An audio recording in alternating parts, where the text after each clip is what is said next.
You guys know that I am so big into goal setting, visualization, and just hoping and dreaming for the future.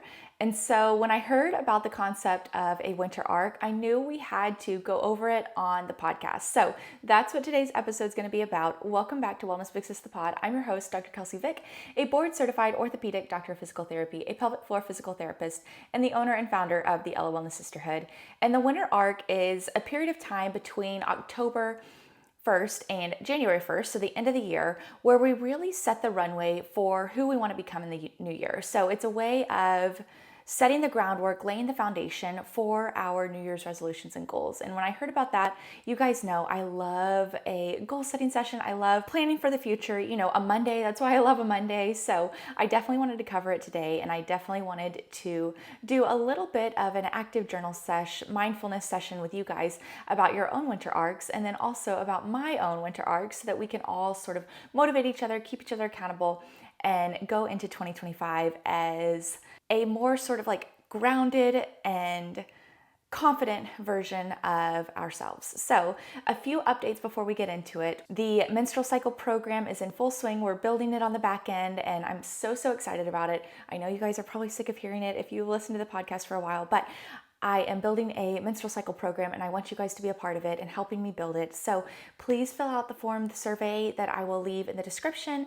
There's a waitlist sign up as well, but I want to know how long, how many workouts a week, what you like to see from it, what you don't want to see from it, all of that, so that I can really build it in the best way for you guys. So I'll leave those links below. And if you're interested in the menstrual cycle, we do have definitely like a series on the menstrual cycle, and I'll probably go over it again once the program is more released, but definitely check that out if you are curious about how to optimize your own menstrual cycle. So for the winter arc, what even is it? It is a period of time from October 1st to January 1st when people get a head start on their hopes and dreams for the new year. It is a period of time to really set the runway for the person we want to become in the new year. And we can have categories like our wellness, our hobbies, fueling, hydration, sleep, our routines, so much. And so we'll break that down today just so we can sort of think through New Year's stuff, like new us stuff, like trying to really, set the groundwork, lay the foundation for this new year and this new chapter that we're about to embark on in 2025. So the whole premise behind the winter arc is, why wait until the new year to set new goals? The winter arc is the perfect time to reset, refocus, and dream about how we want to show up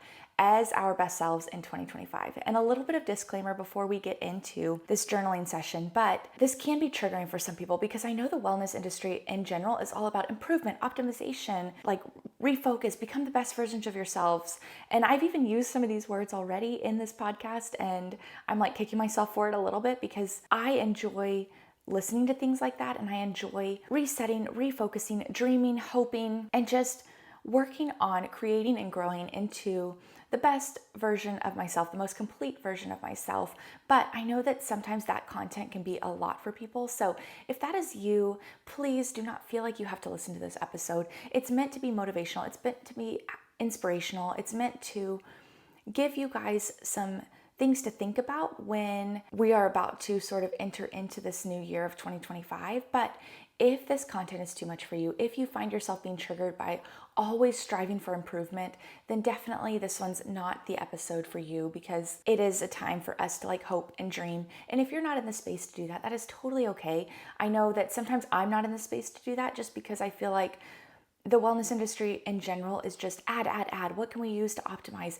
Add. And so my hope today is that I'm going to present it in a way that is like, what can we add and what can we take away? That way there's a better balance, and we're not just like adding all the supplements, adding all the workouts, adding all the hydration, all the sleep, all of the red light sauna sessions, like all of this stuff that is just add.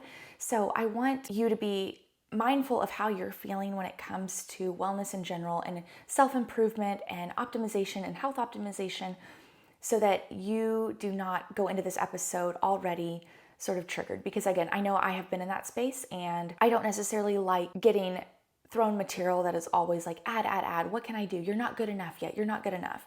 So before I begin, you are good enough. What you are doing is enough. Sometimes it's nice to take a little bit of a step back and say, okay, I am loved, I am worthy, I am enough. What I am doing is enough when it comes to my health and wellness routines.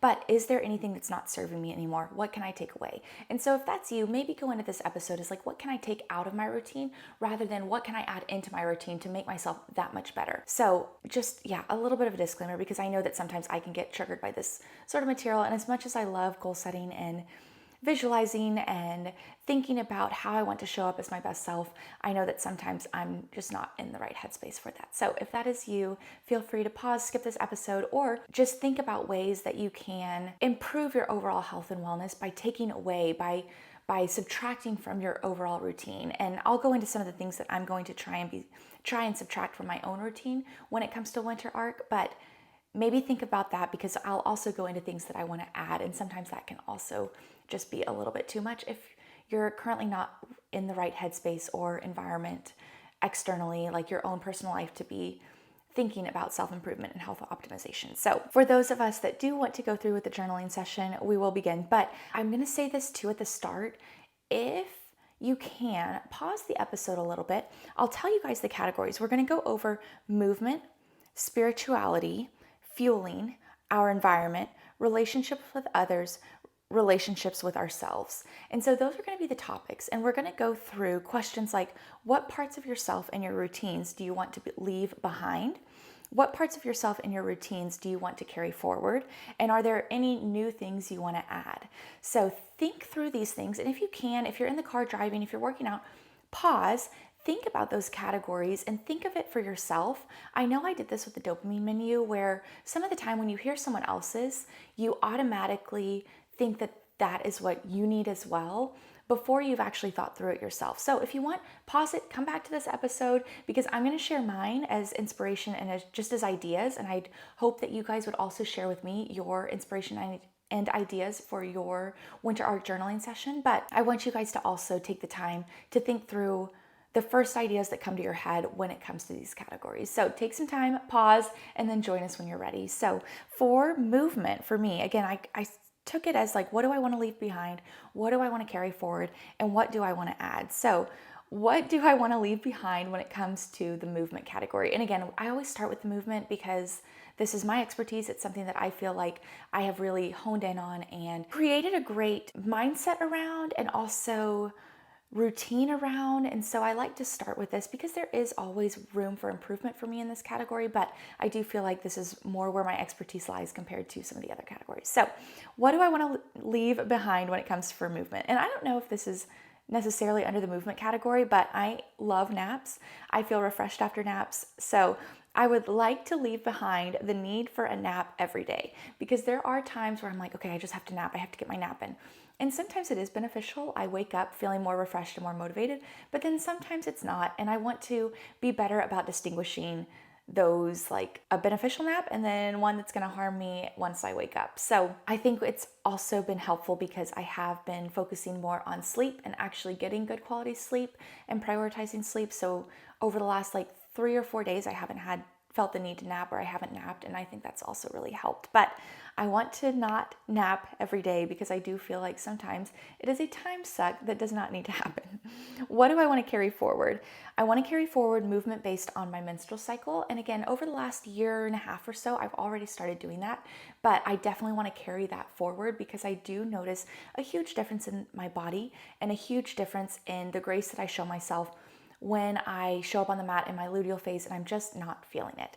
I also want to carry forward sand volleyball, pickleball, and movement for fun. For things that I want to add, this kind of goes into that, but I want to go back to some of the childhood things that I enjoy. So the first thing that comes to mind, I was a gymnast, a cheerleader. So flipping, like I want to flip. I want to go into a handstand every day, inverted every day, cartwheels, back walkovers, whatever, just some sort of flipping because it makes me happy and it really tunes back into what I enjoyed during childhood.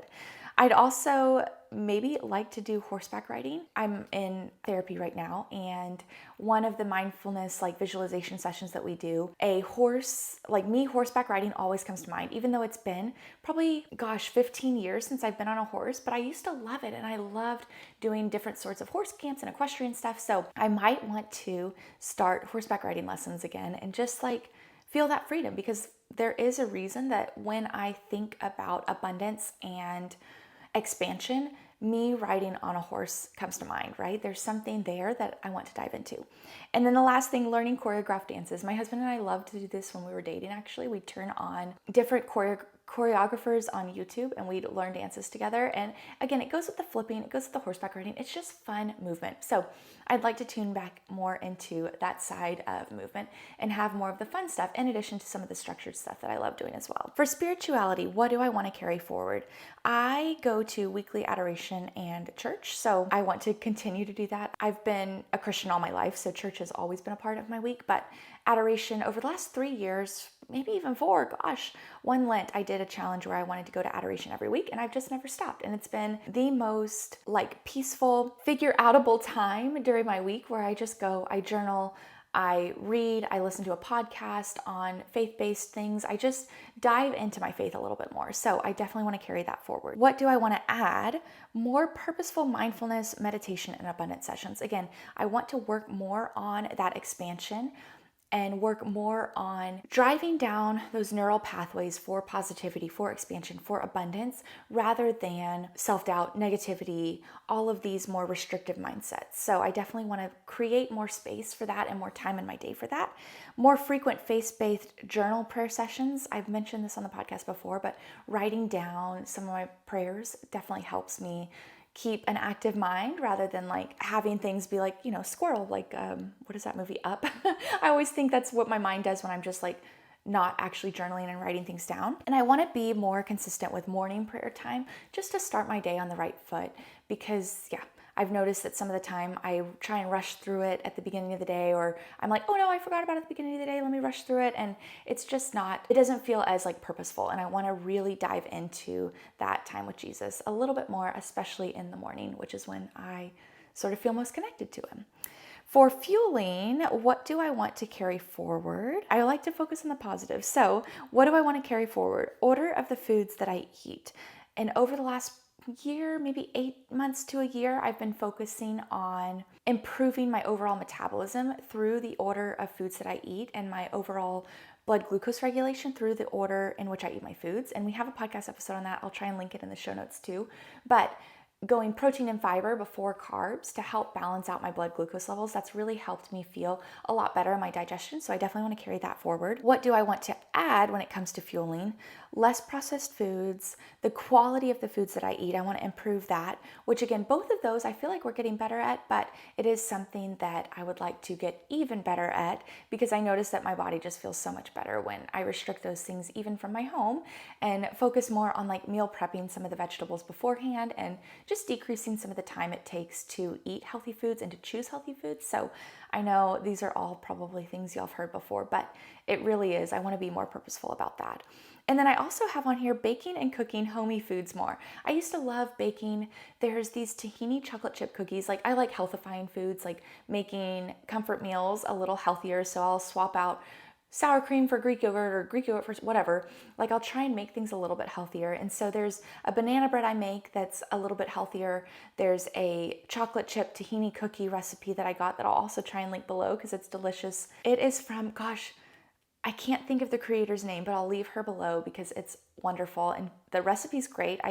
Whenever I was a student in the hospital, all the nurses would ask me for this cookie recipe after I would like bake it for them. And they're just a great texture. They're definitely less sugar, no added sugar in them at all. So it's great. So less processed foods, improving the quality of the foods that I eat, but then also enjoying just food overall and fueling overall by baking more and by doing more home cooking and just like comfort meals that yeah, just bring me back to some of the meals I enjoyed previously prior to thinking about all of this like health and wellness stuff. For my environment, what do I want to carry forward? An environment is a broad category. I didn't really know what to call this, but I want to carry forward organizing my environment for better mental health. And I've noticed I've been doing this more and more lately where and even like 3 or 4 years ago, my husband's not a bed maker and he would always be out of bed after me. And so the rule is if you're out of bed last, you make the bed, right? Like that's a common rule. And so I would get home from work and the bed would be unmade. And the very first thing I did, even before like unpacking,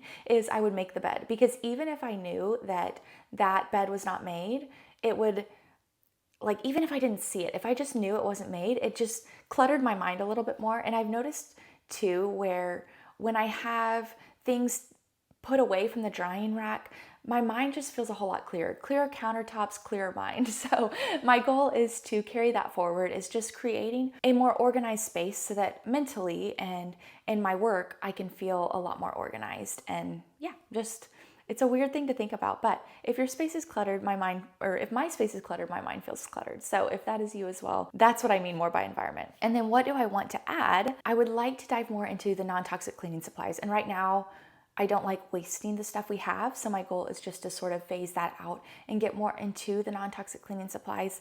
And then I would also like to find good non-toxic scents, because I have noticed with different brands of candles that I will not name or scents in my home, it's just starting to give me a headache. And honestly, I haven't done that in probably a year or two because I noticed it. But if I go into someone else's home and notice those scents, I start to get a headache and just think about all the chemicals a little bit more. So I would like to find more non-toxic candles and non-toxic scents to use on myself and in my own home, because I do like smelling good and smelling like with fragrance, but I also want my home to smell good, and I would like that to be a non-toxic scent that I can use. So I want to sort of dive into that and trying to find a scent for my home overall, so that when people walk into my home, they can feel welcomed and feel that scent, or smell that scent and know that it's a comforting scent and that they are like welcome in my home. But yeah, definitely want it to be non-toxic. And then I also want to create welcoming spaces for myself and my husband. I've mentioned this before, but I used to be not the person to invest in like holiday decor or anything like that, because I thought it was just a waste because it's only seasonal, except for Christmas. I love Christmas, but even then, like, I don't have that much holiday decor even for Christmas time. But I have realized that creating spaces and decorating spaces that I feel welcomed in and that my husband feels welcomed in is beneficial and is holy in a way, right? It's a way to just maximize the space that you have and the feeling that you get when walking into a space for yourself and for others. So I would like to bring, or to add that into my environment and into my sort of like winter arc as we prep for 2025. For the next category, relationship with others, what do I want to carry forward? I want to carry forward weekly hyping up of friends, whether that's through text, on social media, wherever. I've just been doing that over probably less than a year, maybe like 4 or 5 months or so. I feel like it's been, less than half of a year, but it's just been so wonderful for me to be able to have this checkbox that I need to check to remind myself to hype up my friends that I hype up internally without actually ever telling them, like, oh my gosh, what you are doing is super cool. I'm super proud of you and the person you've become and the business that you're creating, or the family that you, like the mother that you are, the cousin that you are, whatever it is. I just want to be able to hype up the people that I love and actually go out of my way to send them a text, hype them up on social media, promote them in some way. So I'm excited to carry that forward. And then I also, in this phase when my husband and I do not have kiddos and do not really have things pulling us away from each other, from our family or from our friends, I have loved getting to be that couple to go visit family out of town, go visit friends out of town, especially those people who have kiddos and just can't travel as much or can't do those things. Like, my husband and I try and be at all of our nieces and nephews' birthdays, all of their big events, like, or just celebrate them in any way. And same with our friends too. Like, we're able to go meet new babies and just like, be supportive for our people. And I've loved getting to be that couple right now when I know that without kids, it's a lot easier to be able to do that than when we do have kids and have to plan around their activities and just different things. So I want to carry that forward into 2025 and in this winter arc as well. And then what do I want to add?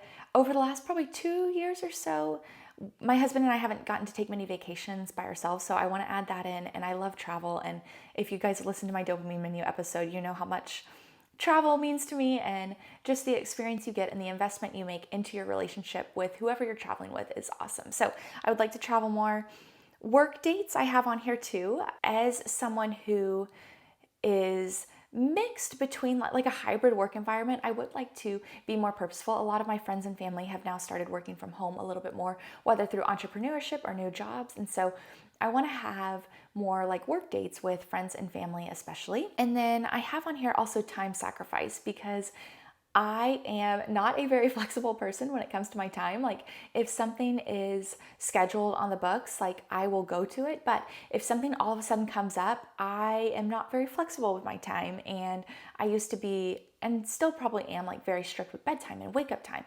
But some of the time, having more flexibility with that can build relationships with others. And so I want to be a little bit more flexible with my time and sacrifice some of my time and my own like selfish time desires for the benefit of building relationships with others. And then lastly, let's end on this one, because I feel like this one we can dive into a lot, but relationship with myself, or relationship with yourself.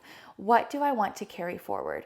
And this, again, a very broad topic, and I feel like some of my answers might seem a bit shallow, but it's something that immediately came to mind as something that I want to dive more into. And I do think there is a deeper internal reasoning for it, but I want to carry forward my like outward appearance and caring about my outward appearance more throughout undergrad, PT school, all of that. Honestly, even out of PT school, I was a huge like athletic wear, tennis shoes, hair up. Like I just gave off athleisure vibes, and that is totally okay. Like that's what I felt confident in. That's what I felt comfortable in.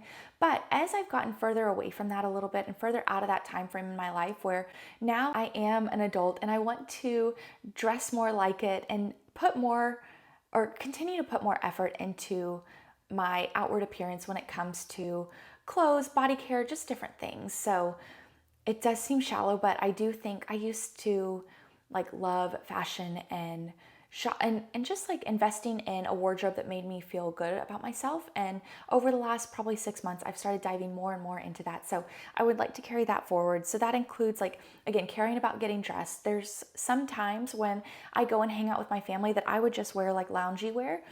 And now I'm actually putting in more effort to dress up and elevate my look a little bit more so that I can not look, not that athletic wear is sloppy, but just feel a little bit more put together and a little bit more elevated with my look. I'm also the queen of shaving every day. Like I know I don't understand how some people can go and not shave every day. I would love to get laser hair removal eventually so that I don't have to do that. But if I do not shave, I don't feel clean. So I would also like to carry that forward.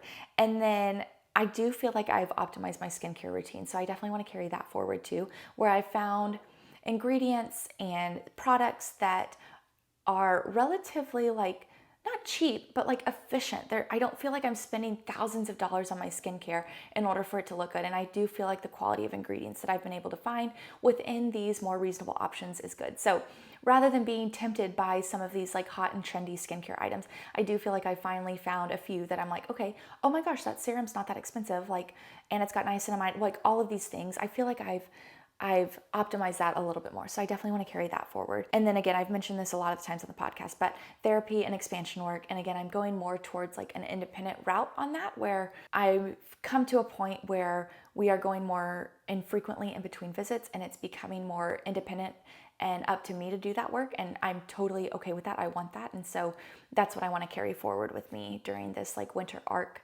and also well into 2025. And then what do I want to add? I want to dive deeper into my own like menstrual cycle, especially again, and I've been diving into it a little bit more, but I know that there's even more knowledge and education that I can know and understand about my own menstrual cycle. And then I also would like to dive deeper into my own metabolism and blood work. So through either continuous glucose monitoring, getting more formal blood work done, all of these sort of health things. That's definitely what I want to add. And then again, more on that outward appearance, which this seems so shallow saying it out loud, but I really do think sometimes outwardly how we appear outwardly reflects how we feel inwardly.